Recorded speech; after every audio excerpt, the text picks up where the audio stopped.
क्या संभल में जो हुआ वो योगी की जीत के विरोध में हुआ? यह सवाल यूं ही नहीं है। समाजवादी पार्टी के महासचिव रामगोपाल यादव ने ही कहा कि अगर उपचुनाव में पुलिस लोगों को रोकेगी तो उसके बदले में दंगा तो होगा ही। और वही हुआ। यूपी में उपचुनाव के नतीजे आने के 24 घंटे के अंदर ही हिंसा हो गई।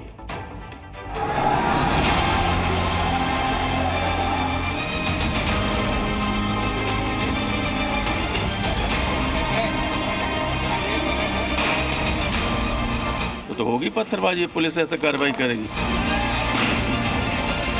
जानबूझ करके सुबह सर्वे की टीम दी जिससे माहौल खराब हो जाए। हो सकता है समाजवादी पार्टी के दंगाई गुंडे इनके पीछे हों। ये उन्हीं का क्रम है, इससे हाथ दिखाई पड़ रही है। संभल की हिंसा में चुनावी जीत हार कहां से आ गई? तो होगी पत्थरबाजी, पुलिस ऐसे कार्रवाई करेगी। बूथ लूटेगी अगर, तो आगे चल के लोग क्या करेंगे? निराश हो। जो बात रामगोपाल यादव 6 सेकंड में कहकर निकल गए, क्या संभल में ठीक वैसा ही हुआ? शनिवार को बीजेपी ने यूपी विधानसभा उपचुनाव में शानदार जीत हासिल की। 9 में से 7 सीटें बीजेपी के पाले में आई तो जश्न भी खूब मना। लेकिन ये जश्न क्या किसी को चुभ रहा था? और अंदर ही अंदर कुछ लोग क्या इस जश्न में भंग डालने की कोशिश में जुटे थे? क्या उनके टारगेट पर संभल था? यूपी उपचुनाव में योगी की जीत के अगले ही दिन संभल में हिंसा हो गई। हिंसा इतनी जबरदस्त थी जितना बीते कुछ सालों में यूपी के किसी शहर में नहीं हुआ।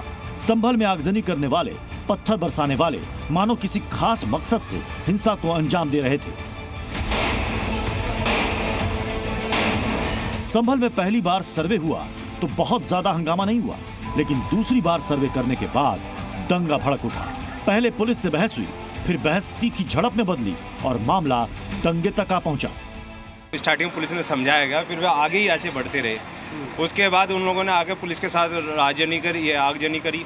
जितने भी है सारे पुलिस के व्हीकल्स जलाए हुए हैं। उनका पर्टिकुलर जो मतलब प्राइवेट व्हीकल था यूपी 38 के रजिस्ट्रेशन का, उन लोगों ने उन्होंने टच नहीं किया। जो ज्यादातर लोकल ही थे या कुछ बाहर के लोगों को भी बुलाया था, क्योंकि बहुत ज्यादा पत्थर जो है वो यहाँ पे पड़े हुए थे। शायद बाहर के लोग भी थे। बाहर के लोग थे इसमें। और संभल के एसपी और पीआरओ और सीओ को गोली लगी है। मतलब दंगाइयों के टारगेट पर यूपी पुलिस ने। बीते शुक्रवार को जुम्मे की नमाज के बाद संभल के सांसद जियाउर रहमान बर्क ने भी भड़काऊ भाषण दिया था। हम पुलिस प्रशासन सरकार से दबने वाले थोड़ी हैं। अरे हम इस देश के मालिक हैं, नौकर गुलाम नहीं हैं। हम इस देश के अंदर जब आजादी की जंग लड़ी गई थी, जब बंटवारा हुआ था, हमने इस देश को अपनी मर्जी से चुना है, मजबूरी से नहीं रह रहे इस देश के अंदर। सवाल है कि क्या जानबूझकर संभल में हिंसा हुई?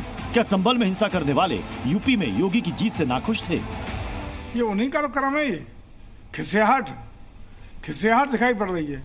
जिस तरीके से वहाँ का व्यापक समर्थन मिला है हमें, उसी से खिसियाहट में राजनीति से प्रेरित ये घटना है। किसी भी प्रकार से ऐसे कानून तोड़ने वाले लोगों को बख्शा नहीं जाएगा। एक तरफ जहां मौलाना भड़काऊ बयान दे रहे हैं, तो वहीं संभल हिंसा पर अखिलेश यादव ने भी बड़ा आरोप लगाया। अखिलेश यादव ने कहा कि संभल में सब कुछ जानबूझकर किया गया है। तो वहीं डिप्टी सीएम केशव प्रसाद मौर्य ने कहा कि ये सब समाजवादी पार्टी के गुंडों ने किया है। चुनाव की चर्चा न हो पाए, हमारी आपकी प्रेस गड़बड़ा जाए, इसलिए जानबूझ करके सुबह सर्वे की टीम भेजी है जिससे माहौल खराब हो जाए, कोई चुनाव पर चर्चा न कर सके। अगर कोर्ट ने कोई आदेश दिया है और कोई सर्वे हो रहा है तो उसमें उपद्रव करने का कोई औचित नहीं है। हो सकता है समाजवादी पार्टी के दंगाई गुंडे इनके पीछे हों। उनकी कानूनी दृष्टि से जो कार्रवाई है वो वहाँ पर पुलिस प्रशासन कर रहा है। संभल में जो हुआ उससे इलाके में तनाव। फिलहाल संभल हिंसा में 3 लोगों की जान जा चुकी है, जिसके चलते तनाव कुछ बढ़ने की आशंका है। हालांकि मुस्लिम धर्मगुरु सभी से शांति की अपील कर रहे हैं। मैं गुजारिश करता हूँ मुस्लिम समाज से कि धैर्य रखें, सब्र करें, इत्मीनान रखें। इंशाल्लाह फैसला हमारे पक्ष में आएगा। और अगर आप इस तरह की हमारी तरफ से कोई हरकतें होंगी तो भारी नुकसान उठाना पड़ेगा। कहीं तोड़ फोड़ या पथराव करना या भारी भीड़ के साथ में इस तरह का विरोध प्रदर्शन करना मुनासिब नहीं है। मैं अपील करूंगा कि अमन शांति को बनाए रखें। पथराव, आगजनी, तोड़ फोड़ ये कतई न करें। न ये अखलाकन सही है और न ये कानूनन सही है। संभल में अमन बहाली में वक्त लगेगा। हालात को देखते हुए पूरे इलाके में सुरक्षा सख्त कर दी गई है और पुलिस की नजर अब दंगे वाले इलाके में चप्पे चप्पे पर है। अब तो योगी सरकार यूपी के संवेदनशील जिलों में भी सुरक्षा और निगरानी बढ़ा रही है। प्रमोद शर्मा, जी मीडिया, संभल। और संभल की हिंसा पर असदुद्दीन ओवैसी ने सवाल उठाए हैं। ओवैसी ने पुलिस की कार्रवाई की निंदा की है। असदुद्दीन ओवैसी ने कहा कि पुलिस ने भीड़ पर फायरिंग की है। वहीं पुलिस ने हिंसा की निष्पक्ष जांच की मांग उठाई है और आरोपियों पर कार्रवाई की मांग की है।